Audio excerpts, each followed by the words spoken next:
What are the advantages of commercial property? Well, simply following the ABCs of commercial property, A is all about axing the hassle, getting your time back. B is all about bigger margins, huge margins compared to residential because gross equals net. C, basically we've got commercial professionals we're dealing with, professional agents, professional tenants, all bound together under something which is a thing of beauty called an FRI. Let's jump in this week and have a look under the hood.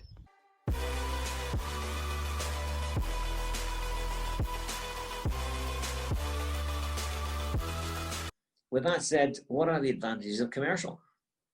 As I've said, it's quite a creative space, very entrepreneurial space, and what we're going to cover today is how we axe the cost and the hassle in commercial, the leases, how long they are. Some of them are incredibly long, and the disruption and discounts that are happening in the market. Then we're going to go into exponential growth, tenants and trends, and obviously we're going to touch on, but not going into in detail, tax efficiencies in commercial property. So in terms of commercial property, what are the principal benefits? Well, in a nutshell, you can read the slide, but the principal benefits are this: you get your time back. And why is that? Because once you've got a reasonable tenant on a reasonable lease, it doesn't have to be really long leases. It doesn't have to be a high street brand either. They're fantastic and give you security over very long terms. But the key thing is they deal with everything. If you have an FRI lease, they pay for repairs, refurbs, maintenance. One of my commercial properties actually in Lars, west coast of Scotland, a very small village or town, 13,000 population. We bought that property for 1.25 million. We'll go into that a little bit of detail, but just on this point in terms of refurbs, the 4 tenants, we paid 1.25 and the 4 tenants actually spent 2.3 million, which is incredible. And so if you secure tenants on the right terms, they will spend a hell of a lot of money. Now, at the other end of the scale, one-man bands, service-based businesses like barbers, for example, they spend money on your property as well. But on top of the spend of the refit, they've got the repairs, the maintenance, the painting, insurance, roof, management fees. I mean, even the management fees alone, if you look at this slide here, resi is anything from 10% plus VAT to 18%, 15% plus VAT is 18. And that is usually an HMO kind of thing. Where commercial, you can actually be, I pay zero, but some commercial property management agents charge 3%. You can always charge minus 15%. Now, what that means is you're managing your own properties, and you can actually charge the tenant 15% for sending them an invoice for repairs, refurbs, maintenance. And the great thing is, it's mostly 3 months in advance. So there's no more calls from them. I mean, I prefer not to charge it. I prefer to allow the management agent to deal with everything, because the most important thing for me is to get my time back so I can do what I want, when I want, kind of thing. And that, really in a nutshell, commercial property can make your life kind of hassle-free. And there's point 3. Point 2, let's tackle that. The gross is net, where in residential, your gross income or your rental, you've then got to take off any repairs, any boilers, any painting, any insurance, any agents fees. So then you get they're your direct costs, and then you have a gross profit. Where in commercial, you have a gross income and your net income is your gross income. The only thing to come off it is your cost of capital, your interest in capital. Yeah.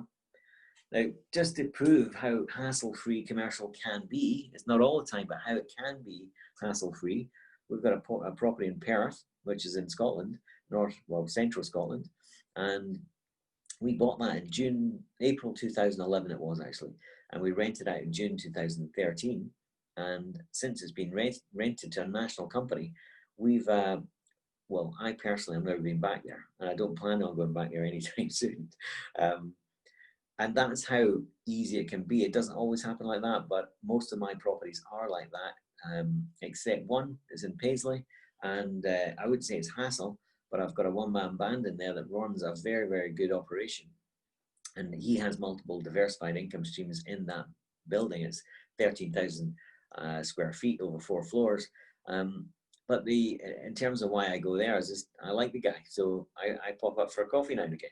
but it's the only property I go and see because I pop in every couple of months to have a chat. So that just shows you, he sends the rent to the managing agent, they send it to me. That's how much hassle there is. Once a year, I basically I speak to the insurance broker, make sure everything's in order. He then invoices the managing agent who passes it on, collects insurance before it's due. So it can be an incredibly hassle-free existence. And in terms of leases, usually in residential, they're very much 6 months ASTs. And, in terms of my own personal portfolio, we've got leases from 5 years to 35 years. In fact, one we're negotiating negotiating on one at present is for 125 years. Now, it's one of the commercial strategies I want to go through in a minute, because I want to go through maybe very briefly 12 separate creative strategies just to show you, really prove that this space, no two deals are the same. So if I'm bidding against you and you're bidding at auction or bidding on a deal, a property, and somebody else is bidding, then the amount that you bid will be different, and they both can be right depending what you're going to do with the property. Yeah. So that's why I'm saying it's a very creative space, and depending on what your plans are, means your bids will be different all the time. So if you contrast the above with residential of 6 months, it's a clear kind of winner by a long shot.